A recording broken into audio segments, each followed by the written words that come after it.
है कि अपने व्यक्तिगत विषय से हटकर हमें आज राज्य के जो ज्वलंत मुद्दे हैं उन पर भी अपने ध्यान आकृष्ट करने की आवश्यकता है। अध्यक्ष महोदय, जो मैं झारखंड लोकतांत्रिक क्रांतिकारी मोर्चा अपने पूरे संगठन की ओर से आपको बधाई देता हूं और आपसे विशेष मांग करता हूं, चूंकि मैं जिन परिस्थितियों से यहां से चुनकर आया हूं, कहीं ना कहीं राज्य के शोषित वंचित लोगों की एक बहुत बड़ी अपेक्षाएं हैं। इसलिए जिस दृष्टि से आप सत्ता पक्ष को देखेंगे, जिस दृष्टि से आप विपक्ष को देखेंगे, उसी दृष्टि से मुझे भी और मेरी पार्टी की ओर से मुझे बात रखने का अवसर दिया जाएगा। मैं आपसे ये मांग करता हूं, क्योंकि आज जो हमें बात को रखने का अवसर दिया गया है, ये बधाई है।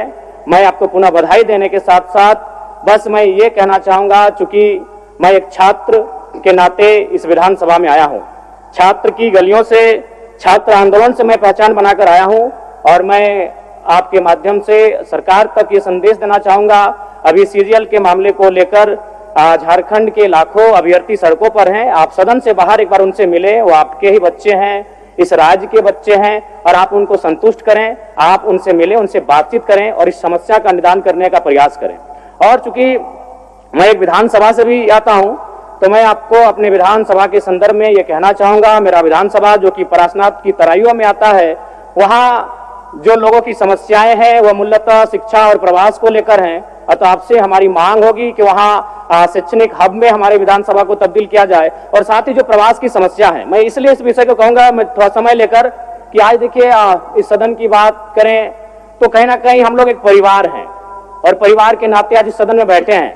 लेकिन मैं जिस विधानसभा क्षेत्र से आता हूं उसके आसपास के विधानसभा क्षेत्रों की एक घटना है, अभी कैमरून में 45 मजदूर फंसे हैं। तो मैं सदन बधाई के बीच में आपका ध्यान आकृष्ट करना चाहूंगा, ये गंभीर विषय है और वे रोते रोते टेलीफोन किए हुए थे कि उनको पानी की केवल पानी पीकर वो कई दिनों से अपना दिनचर्या को काट रहे हैं।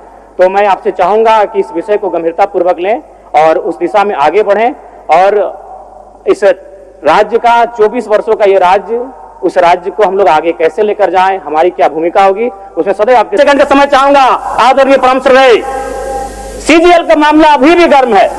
यदि सरकार को लग रहा है वो सच्चे हैं तो सांच को आज क्या करा लीजिए जांच, सांच को आज क्या करा लीजिए जांच। और अब कब तक बहाना दीजिएगा कि ये विपक्ष की साजिश है?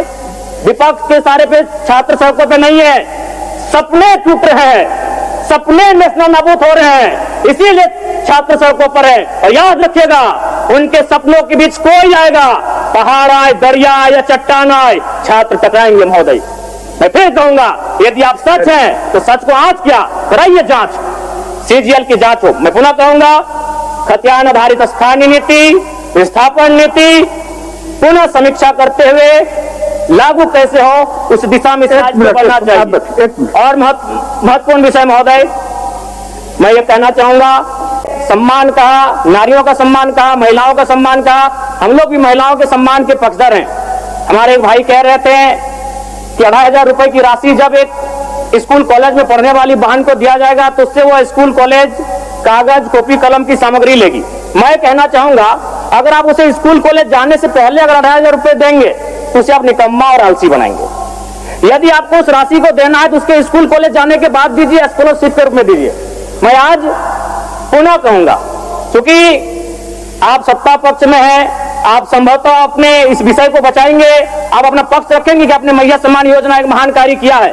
लेकिन मैं फिर कहूंगा, 18 साल, 25 साल, 30 साल की लड़कियों को जो आप फ्री में 2,500 रुपए दे रहे हैं, आप उनकी प्रतिभा को हनन कर रहे हैं, आप उनकी प्रतिभा को नकारात्मक दिशा में ले जाने कार्य कर रहे हैं महोदय। मैं इसे से आप स्कॉलरशिप का रूप दीजिए। आपको 2,500 रुपए देना है, स्कूल से पहले देंगे ना। मैं कह रहा हूं, मेरी भी सैकड़ों बहनें हैं गांव में, अगर आप स्कूल जाने से पहले 2,500 रुपए उनके हाथ में देंगे, उस पैसे को वह गलत कार्यों में, गलत नहीं कहेंगे, कुछ ऐसे कार्यों में खर्च करेंगी जो लुभावनी हो। स्कूल जाने के बाद, अटेंडेंस के बाद अगर आप देंगे स्कॉलरशिप के रूप में, तो वो बहन स्कूल तक जाएगी। दूसरा सवाल और एक महत्वपूर्ण विषय महोदय, एक मिनट माननीय सदस्यगण, सहमति हो तो सदन की कार्रवाई समाप्त होने तक समय बढ़ाई जाए। बोलिए, अब समाप्त करिए, बोलिए। महोदय, यदि वास्तव में मैया सम्मान की राशि 2,500 रुपए सम्मान है तो मैं चाहूंगा हम लोग एक सार्थक दिशा में बढ़िया महोदय। आज जितने भी माननीय हैं उनको बस की सुविधा दी जाए, जितने भी माननीय हैं अपने घर से ट्रेन की सुविधा से सदन आए। जितने भी माननीय हैं वो अपना टीए भत्ता का त्याग करे। जितने भी माननीय हैं यह जांच हो कि उनके बच्चे सरकारी स्कूलों में पढ़ते हैं या गैर सरकारी स्कूलों में पढ़ते हैं, निजी स्कूलों में पढ़ते हैं, इस विषय का भी जांच हो। अगर उसमें अगर कसौटी में उतरते हैं हम कहेंगे ये मैया सम्मान योजना है, और नहीं तो इसे केवल और केवल जिस सपने के साथ ये राज्य अलग हुआ था वो सपना कहीं ना कहीं अधूरा होगा। महोदय 2500 रुपया सम्मान की कसौटी नहीं होगा। सम्मान तभी होता है जब समानता से आता है। समानता है तभी सम्मान है। अगर समानता नहीं है महोदय तो किस सम्मान की आप बात करते हैं?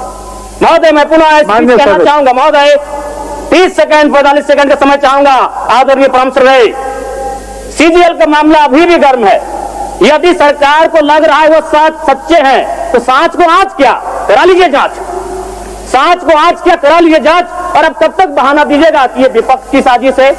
विपक्ष के सारे पे छात्र सड़कों पे नहीं है, सपने टूट रहे हैं, सपने नेशनल नाबूद हो रहे हैं, इसीलिए छात्र सड़कों पर है। और याद रखिएगा उनके सपनों के बीच कोई आएगा, पहाड़ आए, दरिया आए या चट्टान आए, छात्र टकराएंगे। महोदय मैं फिर कहूंगा यदि आप सच हैं तो सच को आज क्या कराइए जांच, सीजीएल की जांच हो। मैं पुनः कहूंगा खतियान आधारित स्थानीय नीति, विस्थापन नीति पुनः समीक्षा करते हुए लागू कैसे हो उस दिशा में बढ़ना चाहिए। और महत्वपूर्ण विषय महोदय मैं ये कहना चाहूंगा, हो गया माननीय जयराम कुमार जी, हो गया। आदरणीय मुख्यमंत्री को